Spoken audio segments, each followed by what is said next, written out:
Yan guys, kinakabahan ako ngayon na. Hindi ko alam. Excited o parang... Pero kaya to guys. Ito yung araw na pupunta tayo ng opisina sa bagong malilipatan natin. So ngayon lang tayo makapunta dahil nga walang opisina nung 4 na araw. So ngayon tayo pupunta, ngayon tayo pinabalik. So sana guys makahanap na tayo ng panibagong trabaho. Kung magkakasundo man sa bigayan. So let's go, abangan nyo mamaya guys.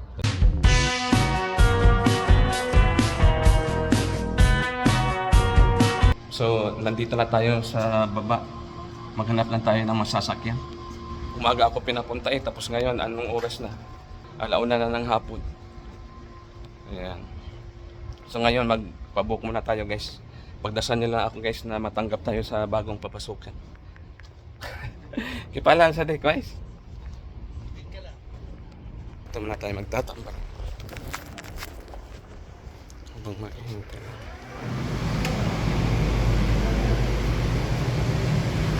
Nakabook na tayo ng sasakyan.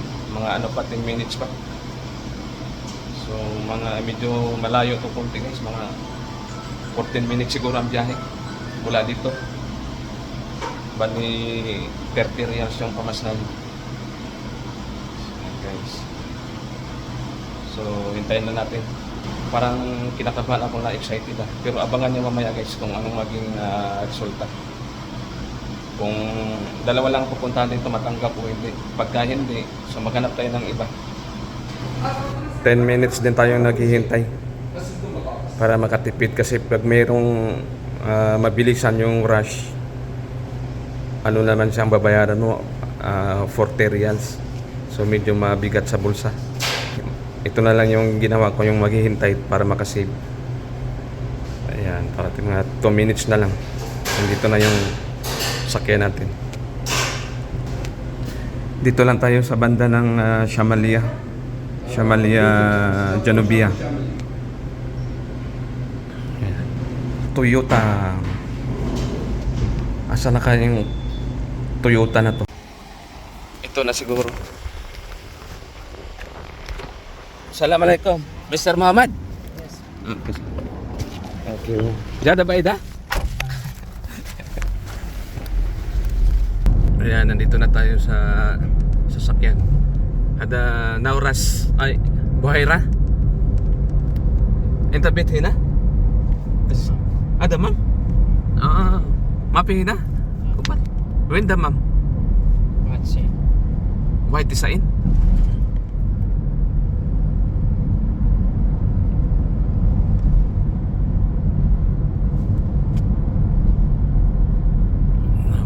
Nauras Lake.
mungkin soyahin na gida mapi mo skin.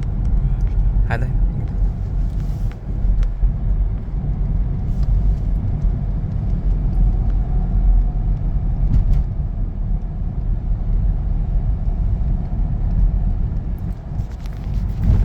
Aywa.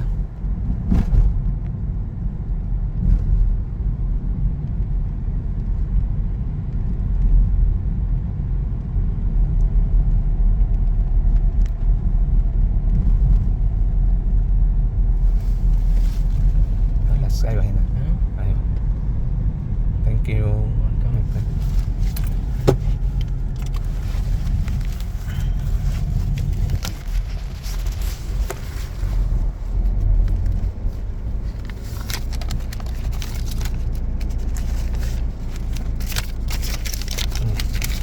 Thank you my friend ha. Syukran at tikalapya. Ha? 5 star ay wala sing. Thank you, thank you.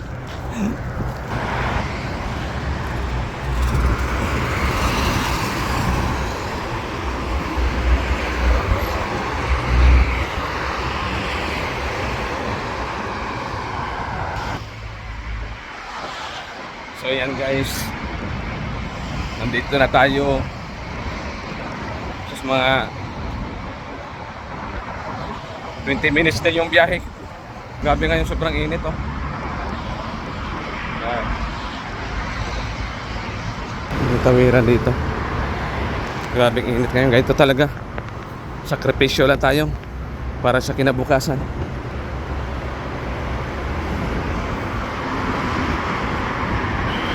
Dito na tayo sa office. So abangan nyo mamaya guys kung anong maging resulta.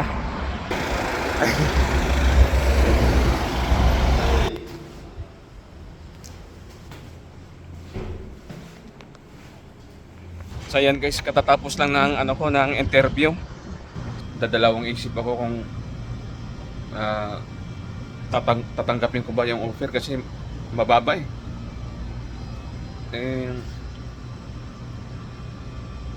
Sabi ng bago kong amo, subukan ko lang daw mga 1 buwan. Pagka ayaw ko, walang problema. Pero titingnan natin guys kung